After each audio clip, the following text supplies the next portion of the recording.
Друзья, всем привет! Ну вот и заканчиваются новогодние праздники, и наступают трудовые январские будни. В своем предыдущем видео я рассказывала, как встретила Новый год одна в деревне. И под этим видео было очень много комментариев от людей, которые тоже встретили этот Новый год в уединении. Я очень была приятно удивлена, насколько много у меня единомышленников и насколько вы хорошо меня понимаете. Однако там также были немногочисленные комментарии от людей, которые категорически не понимали, почему я встречаю Новый год одна и почему я так этому радуюсь. Что ж, мне бы хотелось поподробнее об этом рассказать, но я это сделаю чуть попозже в этом видео, а пока я вам расскажу, что же было дальше после того, как я встретила Новый год одна в деревне. В начале января я все-таки съездила в город, встретилась с близкими и даже посмотрела с племянниками мультфильм «Простоквашино» в новой версии. Там было все про деревню и котов. В общем, все как я люблю.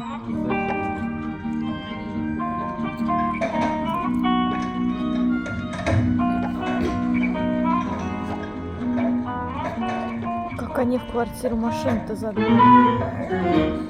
Так. Какой? По лестнице, что ли? Нет. Машина-то узкая.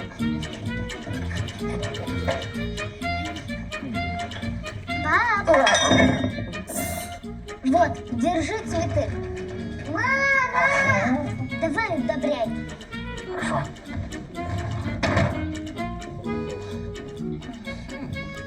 Это тебе. Без повода, а не за то, чтобы ты Запорожец разрешила оставить. Спасибо, конечно. Хоть немного вонь бензина перекроет. А чем это тут пахнет? Пионами? Пионы котами не пахнут. Дядя Федор, ты что, кота в дом притащил? Ну ему жить негде. Ну а что, подумаешь, кот. Один кот нам не помешает. Ну, тебе не помешает, а мне помешает. Ну ты сам подумай, какая от этого кота польза? Ну почему обязательно польза должна быть? Вот какая, например, от этой картины польза? От этой картины очень большая польза. Она дырку на обоях загораживает. Ну, давайте из этого кота сторожевого сделаем. Будет дом охранять, пока мы в сачах. Тогда выбирай. Или он, или я. Ну а потом мы пошли прогуляться по парку и даже прокатились на санях в упряжке с лошадью. Везет, ладно. Ой, я так давно на санях не Скорость каталась. зависит не только от желания движка, но и от чистоты дороги. То есть, если народу много, Она боится, да? она не боится, не пофиг. Я ее сдерживаю. А. Мы же не можем гнать мимо людей. Если дорога свободная, мы побыстрее можем притопить. Понятно. Поэтому тут, понимаете, А где она живет? она живет в нашем доме. А где у вас дом? Военная тайна. Вам адрес назвать? Это ваша лошадь, да? Наша в частном доме. Все поняла. А, ну хорошо, есть, значит, в частных руках. Дорого, наверное, их содержать-то. Дорого. Конечно. И то, у меня он обычно две, но... Едем на лошади, ладушка нас везет. Лада, вот сейчас повернется. Сейчас ее хорошо будет видно. Ура! Красота! С ветерком! Это она сама так бежит? Да, захотела. Она видит, дорога свободная. И несется. Классно. У нее в голове такой таракан сидит, который думает, если она быстрее отбегает, быстрее домой пойдет. Ой, мамочки. Она не понимает, что нужно работать там с 11 до 6. Она думает, что надо быстрее работать. И тогда быстрее домой приедет, да? Она морковку, наверное, любит, да? Очень.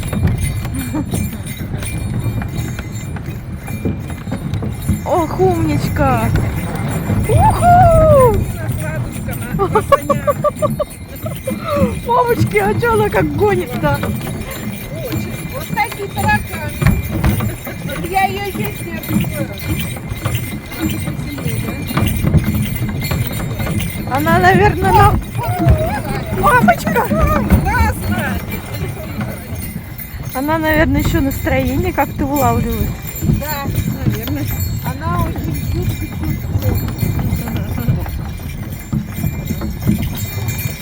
Ладно, давай потише.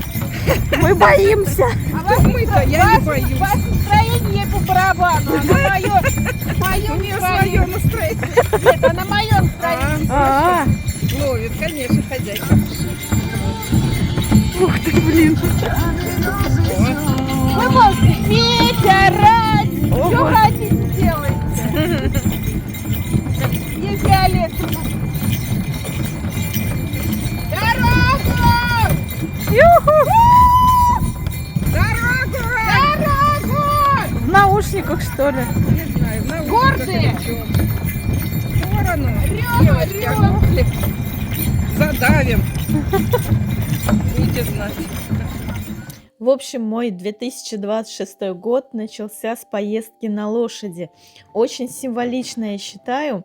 И кажется, в этом году я быстрее буду достигать своих целей. И все это благодаря лошади Ладе. Ну а потом я вернулась домой и встречала Рождество уже у себя дома. Ко мне приходили гости, я ходила по гостям. Об этом я подробно рассказываю в своем телеграм-канале. Кому интересно, проходите, смотрите. Но сейчас я все-таки хочу продолжить свой рассказ о том, почему мне так нравится встречать Новый год в уединении. Так, ну что, друзья, всем доброго утра, всех с прошедшими праздниками. Так, видите, у меня появилась новая опция для записи видео, микрофончик. Вот, я его сейчас буду тестировать в этом видео. Наконец-то я разобралась, как его подключить. В Телеграме у себя устроила целый тест-драйв для этого микрофона, но надеюсь, что сейчас мои видео будут с более качественным звуком. Вот сейчас я как раз иду по улице, иду в магазин выкидывать мусор, мешок взяла. И проверю, как с микрофоном запись идет. Сегодня утром проснулась, в чате пишут люди, что у кого-то, кто из Москвы и Московской области, у них там снежный апокалипсис, всех замело. Так вот, нас, друзья, заметало вот так вот в первые числа января. Видимо, мы отстрелялись. Но у нас снежок небольшой есть такой вот на улице сейчас идет. Ну, как-то моросит такой легкий снег. Но такого трындеца, как у нас был 1, 2, 3, 4 января, когда я к дому не могла подойти, и мне практически по колено снега было. Вот. Слава богу, сейчас нет. Видимо, до нас туча не дошла. Вот это страшно. Смотрите, какой дом. Крыша у дома, посмотрите. Как замело снегом, да? У меня, кстати, на бане тоже очень много снега на крыше. Вот я думала, какую-нибудь чистилку, что ли, купить для крыши. Как-то у нас была снежная зима с 23 по 24 год. Мне помогали местные с крыши снег снимать. Кто-то приехал к соседям на полицейской или почтовой машине. Видимо, возят пенсию, что ли. Это очень странно. Рексик, я сегодня тебе ничего не дам. Ждем, когда освободят нам дорогу. Почта России. Вот она едет. Уехала. Ну, пенсионерам, видимо, развозят здесь почту по домам, я так понимаю. У нас, кстати, здесь была раньше почта. Потом ее закрыли. Потом ее опять открыли. Когда кто-то из сотрудников вышел с декрета. Но потом человек уволился, и опять у нас почту в деревне закрыли.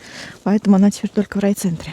В общем, пока иду выкидывать мусор и закупаться продуктами. Мне, кстати, летом очень быстро до магазина ехать. Где-то 5 минут на велосипеде. Ну, где-то тут километр до магазина нужно дойти. Даже чуть меньше, мне кажется. В общем, а зимой это, конечно, чуть дольше, потому что ты идешь пешком, на велосипеде ты не поедешь. И уходит где-то 20 минут в одну сторону, не спеша. И 20 минут обратно. Так, друзья, поскольку теперь у меня качественный звук, я могу с вами разговаривать вот так вот, хрустя снегом, хотя снега, наверное, не слышно. Теперь я микрофон настроила хорошо. Вот. Могу зимой спокойно ходить и записывать вот такие вот разговорные видео. Вот. Довольна, я прям довольна микрофоном. Сейчас я поднимаюсь в гору. Вот смотрите, вон там низина. Я иду в гору, поэтому я очень сильно буду дышать. Извините, буду дышать в микрофон, потому что, ну, здесь нехилый такой подъем высоты, я хочу вам сказать. Кардио приличное. Кто-то в городе ходит в спортзалы, чтобы вот такие шаги в высоту нашагивать на дорожке. А я вот, друзья, короче, я хочу поделиться с вами впечатлениями от предыдущего видео, которое я записала после праздников. 3 января оно у меня вышло, да, где я рассказала, как я отмечала одна Новый год в деревне. Было очень много комментариев под этим моим крайним видео, где я рассказываю, как я встретила одна Новый год в деревне. И я так удивилась, так много людей в одиночку встречали Новый год. Нас, оказывается, так много. И в основном писали люди, которые встретили Новый год одни, в одиночку, но при этом они этим довольны, что меня очень порадовало, да. Оказывается, у меня очень много единомышленников в этом плане. Вот. Оказывается, не одна я такая. Вот, кстати, ветер сейчас дует в петличку, в микрофон. Мне хочется посмотреть, как звук запишется с ветром. Так вот, оказывается, не одна я такая сумасшедшая, которая любит встречать Новый год в уединении. Ну и также там были, конечно же, комментарии хейтеров, которые не приветствуют такое отношение к жизни. В основном там писали, что я себя уговариваю на тот счет, что мне нравится в одиночку встречать Новый год. Вот. Кто-то писал, что это ужас встречать Новый год в одиночестве, что лучше с близкими и так далее. Ну, я, конечно, не спорю, с близкими хорошо встречать Новый год. Это здорово. Я, кстати, после того, как выспалась и отдохнула в новогоднюю ночь, я потом поехала в город встречаться с близкими, с друзьями. Ну, что я хочу сказать по поводу одиночества, да? В комментариях было очень много слова «одиночество». Вот это прям такое режущее слух слово, и оно не совсем применимо к тому, что я хотела донести через видео, собственно, да. Не о том я хотела сказать, да. Не в одиночестве я была, да, а в сознательном уединении. Понимаете, одиночество и уединение – это два разных состояния человека. То есть абсолютно разных. Уединение – это больше такой сознательный выбор человека, да, когда он уединяется и наслаждается своим уединением, наслаждается жизнью. А одиночество – это, скорее всего, вынужденное состояние, и оно очень неприятное. Когда обычно одинокими кто становится? Когда у кого-то кто-то из близких погибает, да? Или когда дети разъезжаются из семейного гнезда, разлетаются, когда дети. Тоже человек чувствует себя одиноким. Одиноким можно себя чувствовать, когда вы даже в паре находитесь. Вроде как вместе, вроде как жизнь совместно строите, но все равно поодиночке чувствуете себя. Так вот, одиночество – это состояние, это чувство очень негативное и неприятное. И я соглашусь с теми людьми, которые говорят, ну, это страшно, одиночество – это страшно. Да, но это плохое чувство, это неприятное. Но я что хочу сказать. Я лично этого чувства не испытываю уже давно. Испытывала я когда-то его, когда была в паре, когда была вне пары. Были у меня такие моменты в жизни, когда я действительно чувствовала это чувство. Но сейчас я свое состояние назвала бы уединением, причем сознательным уединением. Я как бы сознательно сделала такой выбор, да, хотя я могла себе организовать там встречу Нового года, куда-то там поехать к маме, к сестре, или их позвать к себе, или с подругой где-то. Но мне, знаете, вот не хочется каких-то больших скоплений людей в последнее время. Я очень сильно научилась, вот здесь проживаю 3-й год уже, я здесь очень сильно научилась экономить свои силы и энергию. Я очень сильно научилась экономить свои силы и энергию. А праздники – это такое время как раз, когда вы можете посвятить время себе, заняться своими какими-то любимыми делами, отдохнуть тупо за фильмом каким-нибудь, фильм какой-нибудь посмотреть, приятный, комедию, повязать, порисовать, покататься на лыжах, на коньках. Ну, короче, сознательное уединение, мне кажется, это то, что исцеляет душу человека. А вот одиночество, оно, скорее всего, бессознательное чувство, и оно появляется у нас спонтанно, вследствие каких-то травм, или же просто человек живет в постоянном чувстве недостаточности, какого-то дефицита, живет в чувстве какого-то дефицита человек, да, бывает такое. И поэтому для него увидеть, что кто-то один встретил Новый год, ну, это как-то страшно, да. И вообще я тоже раньше, я такой же была, я постоянно грустила о том, что мне не удалось встретить там Новый год с кем-то или как-то по-особенному. Но прошло какое-то время, я просто научилась наслаждаться жизнью, друзья. Я просто научилась жить этим моментом и благодарить жизнь, в принципе, за то, что у меня сейчас уже есть, и радоваться этому. Вот. Такая история. И вот это чувство одиночества меня покинуло. Как ни странно, я просто приняла все как есть. Так вот, друзья, что я хочу сказать. Вот это состояние уединения у меня, оно не вынужденное, оно сознательное, еще раз подчеркиваю. Я просто им наслаждаюсь. Но это не значит, что я вообще вот всю жизнь хочу вот именно так прожить. Конечно же, я хочу встретить близкого человека. Конечно же, я хочу создать семью, там, чтобы был рядом близкий человек, близкий по духу и по сердцу, и по жизненным планам каким-то. Но такого человека встретить непросто, как вы понимаете. Вот. И поэтому я принимаю жизнь такой, какая она есть прямо вот сейчас, и наслаждаюсь и радуюсь ей. Зачем грустить? Вообще не понимаю от того, что у вас кого-то рядом с вами нету. Ну, надо радоваться тому, что есть. Правильно? Вот. Но близкий человек, он появится. Рано или поздно все-таки он появится, я думаю. Никуда он не денется. Ведь он близкий человек, правильно? И тот, который предназначен именно мне, он рано или поздно появится, никуда не денется. Мое от меня никуда не уйдет, короче, вот.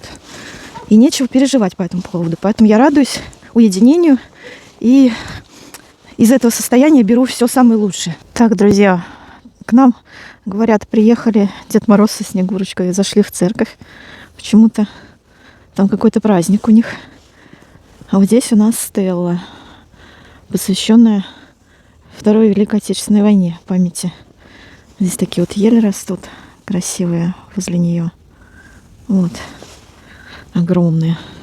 И кажется, нас опять заметает. Кажется, нас опять заметает снегом. Похоже, я сейчас буду чистить снег перед калиткой. Нужно немножко сейчас почистить снежку, но сначала я позавтракаю. Я, кстати, еще не завтракала, представляете? Я с утра встала, убралась за кошками, покормила их и побежала в магазин. И мусор заодно выкинула. И даже забыла позавтракать. Но сейчас приду, хотя бы кофейку выпью, бутербродиком закушу и, наверное, почищу снег возле забора, чтобы у меня калитка открывалась. Смотрите, вот это заброшенный огород с теплицей заброшенной, которые раньше строили из дерева и стекла, если помните. Сейчас везде поликарбонат, а вот это раритетная теплица. Я все хожу на нее, смотрю, она полностью из стекла сделана, но уже заброшена. Так, ну что, друзья, решил я поснимать, пока чищу снег, с новым микрофоном. Буду чистить и заодно разговаривать с вами. Вот такого формата еще не было, чтобы я чистил снег и болтала не за кадровым голосом, а живым, прям вот на микрофон. Кстати, у меня сломался штатив, монопод. Вот он так вот, видите, когда снимала вам рождественскую открытку, у меня отвалилась одна ножка от него. Вот. Спасибо вам большое за донаты, потому что ваши донаты я трачу вот именно на такие вот вещи, которые мне помогают снимать видео. Я заказала уже новый монопод. Спасибо большое всем, кто мне помог. Я уже поделилась вот этой проблемой в чате Телеграма. И люди мне задонатили. Я вот уже заказала новый монопод, какой я показываю в своем Телеграм-канале. Ну а сейчас камеру я буду крепить вот на такую нехитрую конструкцию. Это держатель, автомобильный держатель для телефонов, который на пепельницу прикреплен, на обычную, вот на стеклянную такую. Он достаточно устойчивый, но единственное, что я его использую дома, да, когда вот телефон нужно поставить на стол. То есть вы будете видеть мои ноги и лопату, когда буду чистить снег, но и будете слышать мой голос. Вот. По такой причине. Но я думаю, интересный формат получится. Сейчас давайте попробуем. Сейчас я все установлю, закреплю. И посмотрим. У нас снег выпало, но немножко, правда, но почистить надо. Чуть-чуть совсем. Не те горы, которые были у нас в первых числах января, слава богу. Так, я взяла лопату. Надо пошире, наверное, сделать. Вот. Вот такая у меня лопата. Немножко протарим путь до калитки. И сейчас я поставлю штатив телефоном, и вы будете видеть только мои ноги, лопату. Вон уже, смотрите, сколько намело. Уже с трудом калитка открывается, конечно. Так я думаю, может быть, на сугроб на этот поставить телефон. И попробуем. Надеюсь, что он не утонет в сугробе. Так, ну чуть-чуть видно, я думаю. И белочка выбежала. Белек, ты что, хвост распушила? Так. Немножечко вот здесь расчистим. Так, я надеюсь, что меня хорошо слышно. Так вот. Снег летит, но не такой апокалипсичный, как в Москве. В Москве всегда какие-то апокалипсисы происходят. Нехорошая карма у этого города, похоже. А у нас вроде тоже случаются апокалипсисы. Но они всегда по остаточному принципу. Белка забежала, видели? Так, наверное, вам видно мои ноги. Здесь я уже начну расчищать дорожку именно у калитки, чтобы его хорошо, удобно было открывать. Бельчонок. Белечка. Белка. Хвостик пушистый у моей девочки. Белая. Такой вот снежок у нас летит. И такая красивая девочка-белка.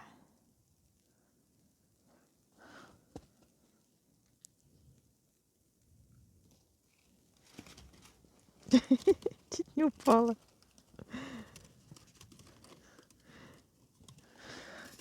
Хвостом себе помогает. Кто там?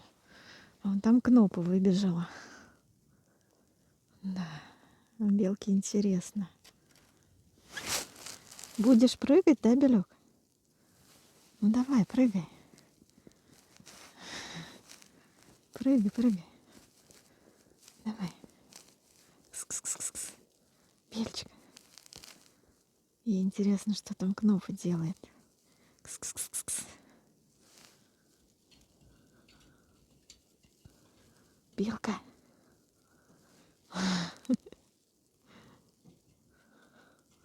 Ты упадешь оттуда сейчас. Я не могу. Красота ты моя. Все, спрыгнула. Помчалась.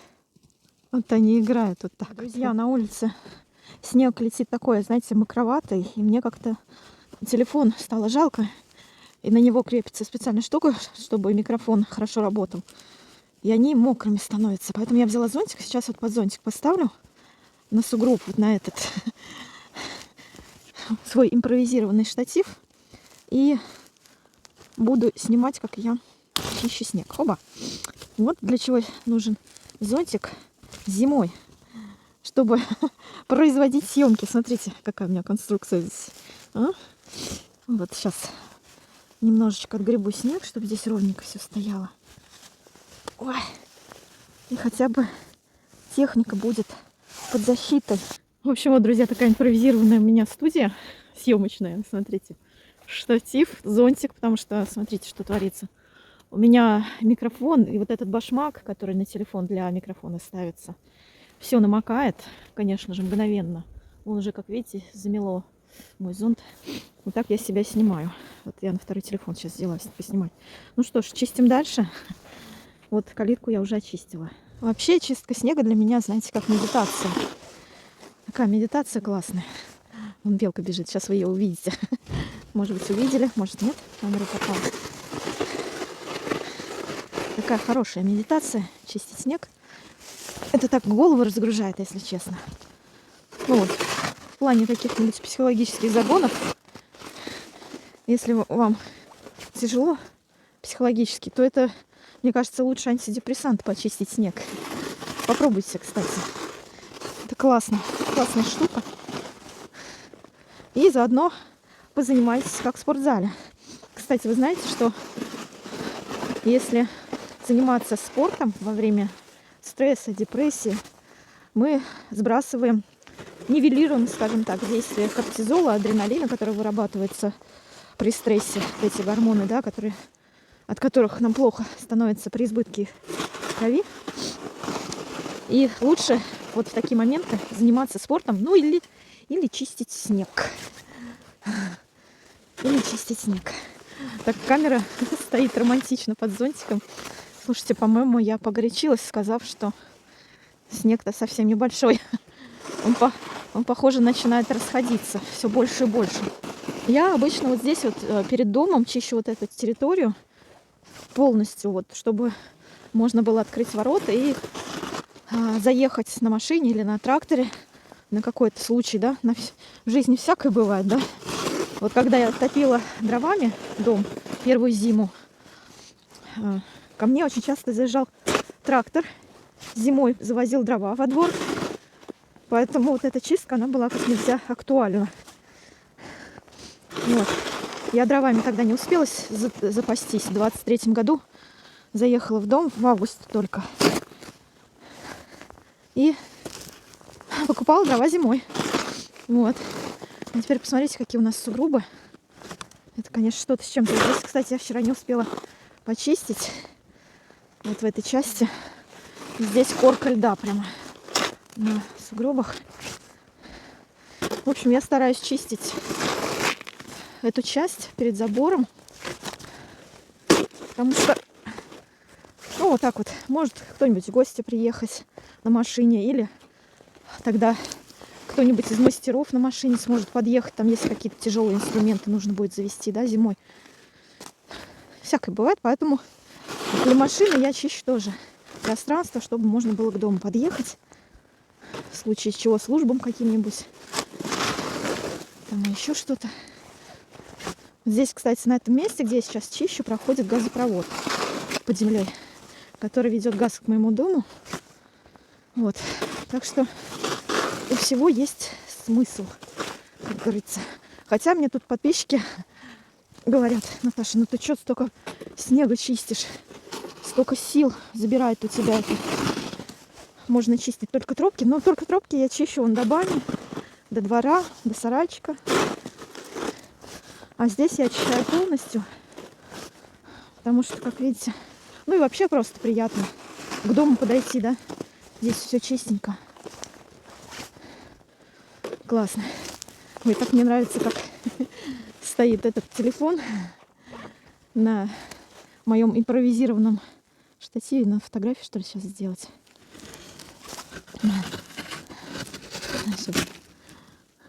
Сейчас отправлю в Телеграм.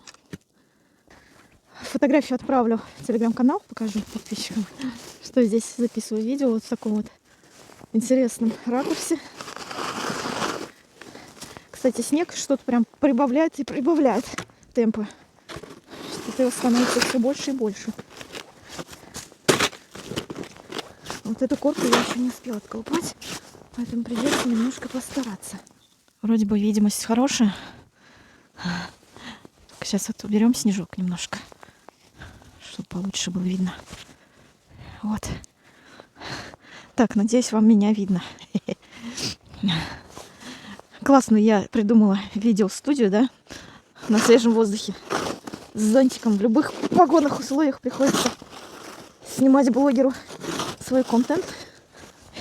Как видите, не отрываясь от быта, как говорится. За два зайца одним выстрелом сразу. Вон, смотрите, какие пласты отковыриваю. Это вот вчера дождь был, а сегодня подморозило. Прям с коркой он отрывается. Тяжелый такой снежок.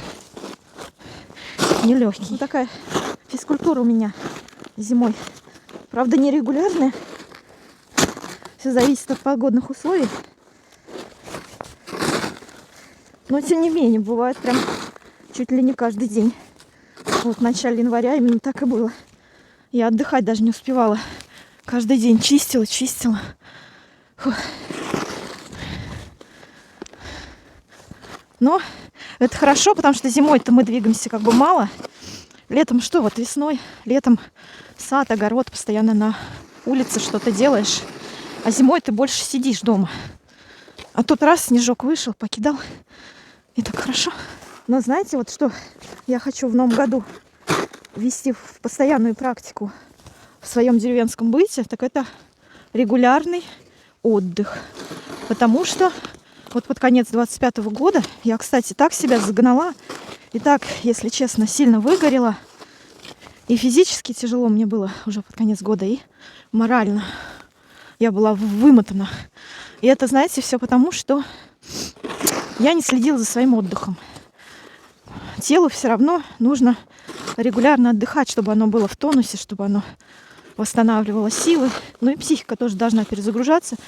Так вот, в новом 26-м году, в этом уже, да, я хочу вести такой график, как вам сказать, больше времени уделять себе. Я хочу в 26-м году в плане своего здоровья, отдыха, заниматься йогой чаще, вот, и чаще отдыхать. Вот если вот такие вот моменты происходят, да, то снег, если нужно много чистить, то с какими-нибудь паузами, чтобы была возможность восстановиться.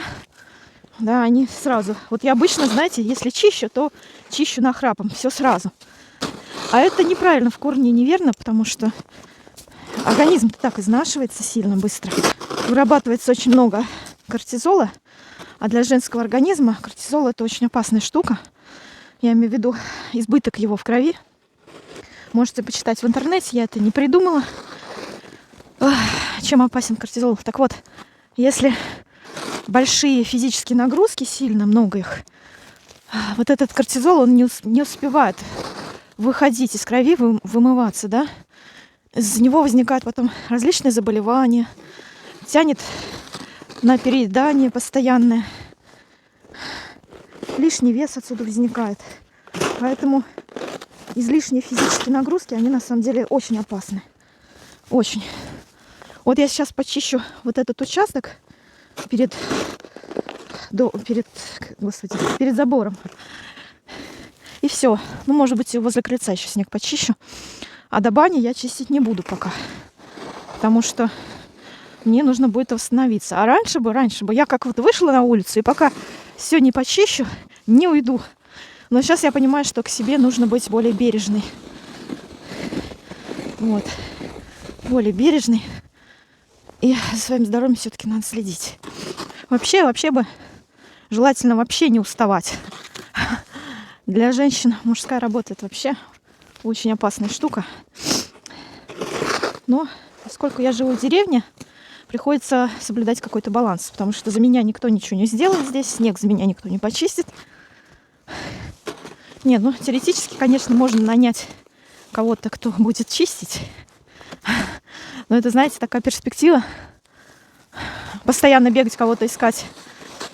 Это здесь не каждый согласится на такую работу. Потом деньги за это нужно платить личному дворнику.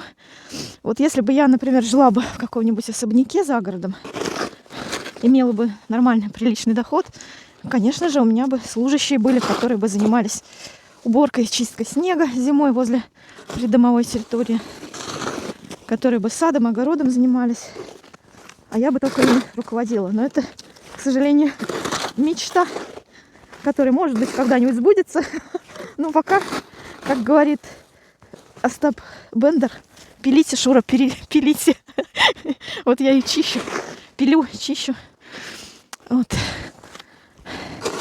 В общем-то, надо любое дело делать так, чтобы оно было в удовольствие, понимаете?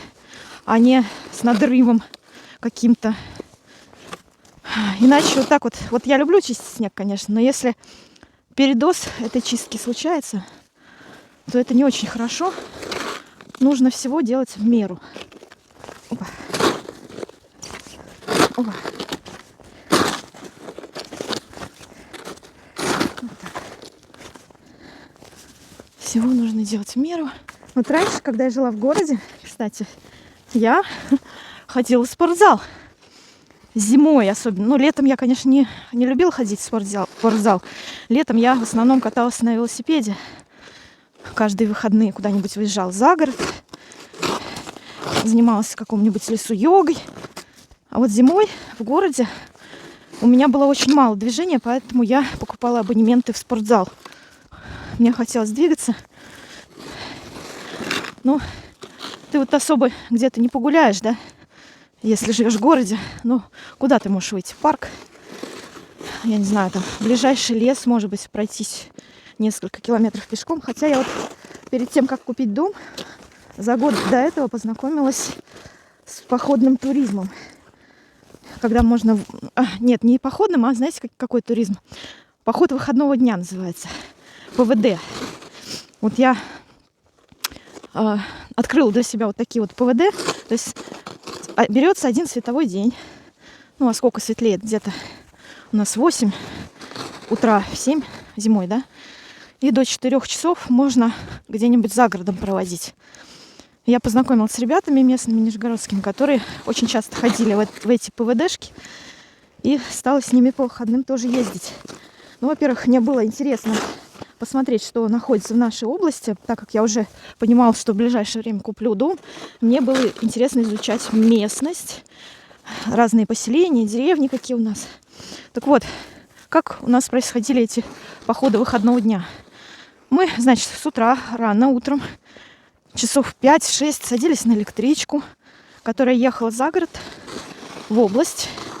Там какой-нибудь человек обычно организовывает такие походы, который знает уже трек, который знает, где можно погулять в лесу, где не заблудиться можно. И вот он организовывает небольшую такую группу, которая идет гулять зимой где-то за городом. Так вот, мы садились в электричку, часов 6 ехали, часик-два выходили на какой-нибудь станции за городом и шли в лес. С собой брали провиант, ну там термос, всякая какая-то штука. Кстати, я тогда купила себе эту газовую горелку, потому что на ней было очень удобно готовить чай, всякие макарошки на перекус вот так вот в лесу. Вы представляете, в заснеженном красивом лесу.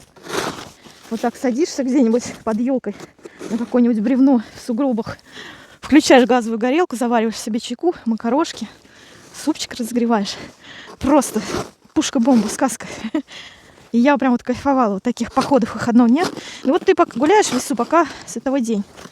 У тебя водит гид, который знает эти места по тропам определенным в лесу. Вот я очень много погуляла вот так вот в северной части области, где у нас заповедные леса находятся. Керженские леса. Речки там вообще леса, как из русской сказки советской. Красиво очень. Так, похоже, мне надо камеру перенести. И заодно смотрела, где мне интереснее присматривать дом, где мне больше нравится. Ну и, конечно, поняла для себя, что мне больше нравится природа в южной части Нижегородской области, так как здесь очень красиво, красивые такие пейзажи, виды. А в северной части там равнина и очень много густых лесов. Там тоже красиво по-своему, но здесь мне понравилось больше. Здесь поменьше лесов, но красивые такие перспективные пейзажи вокруг. И вот так вот поход выходного дня у меня стал хобби. Каждый выходной день, в субботу, воскресенье, я выезжала куда-нибудь за город на электричке. Мы там варили глинтвейн под елками, кушали всякие макарошки, гуляли. Фотографии кучу я оттуда привозила, всегда впечатлений. Классная штука. Вот если у вас есть возможность вот такая вот по области погулять, покататься, обязательно попробуйте. Это незабываемая вещь. И заодно будете больше знать о своей области и где вам приобрести дом. Будет понятнее. По своему личному опыту, да. Будете видеть, где какие села, деревни находятся в области, как они располагаются, какие там условия. Просто не заради там вот купить именно в этой деревне дом, да, а просто вот погулять, посмотреть, впитать эту атмосферу, увидеть, где какие коммуникации и условия. Это очень полезно. И прогулка приятная, и одновременно полезная информация для вас. Да. Вот берите себе на заметку. Я стараюсь делать сильные физические какие-то нагрузки именно с утра. Знаете почему? Потому что вырабатывается очень много кортизола. Если вечером очень много поработал, сильно устал, выработалось много кортизола, и потом очень сложно заснуть. А при переизбытке кортизола хочется еще дополнительно и есть. Впихивать в себя все, что только можно. Возникает переедание, да еще и на ночь. Ты не спишь, постоянно жрешь из-за того, что очень сильно устал вечером, когда поработал, да? Вот это неправильно. Лучше с утра устраивать себе вот такую активность, ну, в первой половине дня хотя бы. Вот как я сейчас. Время, наверное, 12 сейчас где-то. Вот в первой половине дня вы что-то поделали, вышли на улицу, устали. У вас будет еще полдня, чтобы отдохнуть и выгрузить из себя этот кортизол. Ну, там, полежать, посмотреть соцсети, фильмы какие-нибудь. Кстати, кортизол очень хорошо выводится с помощью холодных ванн, с помощью холодного душа. Ну и если босиком по снегу походить, тоже очень хорошо выводится кортизол. Так что возьмите себе на заметку. Ой, и баня. Очень хорошо. Баня расслабляет. Это прям вообще кайфули. Такие кайфули. Я так рада, что у меня баня есть. Она хоть и старенькая уже, нуждается в ремонте, но самое главное, что она действующая. И я могу помыться себе, позволить в баньке. Я, кстати, когда дом покупала, я даже не думала, что дом нужно выбирать именно с баней. У меня такого критерия не было. У меня как-то все совершенно спонтанно вышло, что есть еще и баня. Вот еще чуть-чуть, и я тоже пойду отдыхать. Смотрите, какая площадь. Вот здесь у нас находится дорога. Эту дорогу чистит местный ЖЭК, управляющая компания. Здесь ко мне подъезжают такси, курьеры. Ну а здесь придомовой территории обязаны мы сами как бы чистить. Вот смотрите, сколько я почистила уже. Вау, вау, вау. Вот такая площадь на тот случай, если вдруг нужно будет подъехать к дому, да, я смогу открыть ворота. Посмотрите, какие у нас сугробы уже здесь. Вот эту придомовую территорию, тут небольшой снежок. Вот здесь вот за забором я чищу тоже, потому что у меня ворота открываются вовнутрь. Вот здесь я очищаю тоже. Вот видите, какие уже сугробы нагребла. Но здесь я сегодня чистить не буду, тут совсем небольшой снежок. Завтра у меня будут силы, и я почищу завтра. Сейчас хочу пройти к бане, вам показать, что у меня там. Сама хочу, кстати, посмотреть, что у меня там возле бани. Сколько намело. Но сегодня не такой сильный снег, как у нас вот 1 число января был. Кстати, смотрите, я чистила снег возле лавочки. Что чистила, что не чистила. Вон что у меня теперь там. Вот такая история. Ну, тут небольшой снежок, конечно, есть. Вон кошачьи следы, кстати, птичьи, кошачьи. В общем, видите, до бани у меня какое еще расстояние, сколько идти. Вот здесь у меня тоже траншея прорыта до бани. Но здесь я уже сегодня чистить не буду. Почищу завтра. Завтра вроде как снег передают закончится, перестанет идти. Мне, кстати, все время рекомендуют подписчики купить какой-нибудь снегоуборщик. Но вы понимаете, тут дело в том, что здесь очень неровная поверхность. Во-первых, я живу на склоне, у меня весь участок под уклоном. Во-вторых, он весь в рытвинах. И мне очень сложно будет со снегоуборщиком, потому что он будет постоянно застревать вот в этом неровном ландшафте. Смотрите, какая у меня банька. Ну, красота. Видите, вокруг бани я тоже чищу снег, потому что нужно подходить к дровнику. Там у меня дрова слева от бани. И справа от бани у меня тоже дрова. Вот тут вот. Видите? Здесь калина у меня растет, там елочки. Туда вот я дорожку к кедру к своему прорыла. Тоже иногда стараюсь здесь чистить. Не часто, но приходится, чтобы вот по сугробам в конец участком можно было пройти. Но я туда дальше не пойду. Просто покажу вам красивую калину. Кстати, птицы ее в этом году почему-то не склевали. Видимо, еще мало морозов было. У меня очень много калины в этом году. Я даже заморозила и не успела еще из нее ничего не сварила еще. Так, ну все, иду домой монтировать это видео и отдыхать от снега. Потому что что-то очень много у нас его опять. Ну вот, друзья, на сегодня все. Надеюсь, мой сегодняшний влог вас навел на какие-то интересные, мудрые мысли. Возможно, у вас какие-то инсайты появились благодаря вот этому моему пояснению по поводу одиночества и уединения. Вот, напишите в комментариях, что вы там думаете по этому поводу. Ну а на сегодня все. Всех благодарю за внимание. Увидимся с вами в следующем видео. Всем пока.